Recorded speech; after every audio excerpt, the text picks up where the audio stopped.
আপনি চাইলে যে কারো এরকম স্টিল ছবি দিয়ে কোলাকুলির ভিডিও বানাতে পারেন।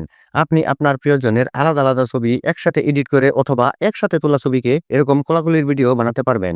সেজন্য ১ম এ আপনি যদি ছবি আলাদা থাকে তাহলে যেকোনো একটি ফটো এডিটিং অ্যাপ দিয়ে ২ টা ছবিকে একসাথে করে নিবেন। তারপর আপনি চলে যাবেন আপনার মোবাইল ফোন থেকে যেকোনো একটি ইন্টারনেট ব্রাউজারে।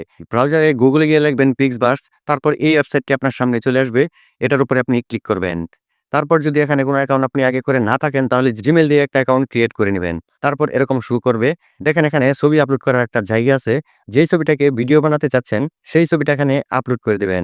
তারপর দেখেন লেখার মতো একটা জায়গা চলে আসছে। এখানে আপনি লিখে দিবেন হাগিং ভিডিও। তার মানে আপনি এই ২ জনকে কোলাকুলি করাতে চাচ্ছেন। তারপর আপনি নিচে দেখেন ক্রিয়েট লেখা আছে এটার উপরে ক্লিক করবেন।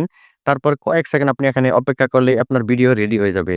এভাবে কিন্তু আপনি খুব সহজেই আপনার বন্ধু-বান্ধবের সাথে মজা করতে পারবেন। তাদের সাথে তোলা স্টিল ছবি দিয়ে কিন্তু আপনি এরকমভাবে তাদের একটা ভিডিও বানিয়ে নিতে পারবেন। আশা করি ভিডিওটা ভালো লেগেছে। ভিডিও ভালো লাগলে অবশ্যই ভিডিওতে লাইক দিয়ে ভিডিওটি শেয়ার করবেন। সকলে ভালো থাকুন, সুস্থ থাকুন। পরবর্তী ভিডিও দেখার আমন্ত্রণ রইলো। আল্লাহ হাফেজ।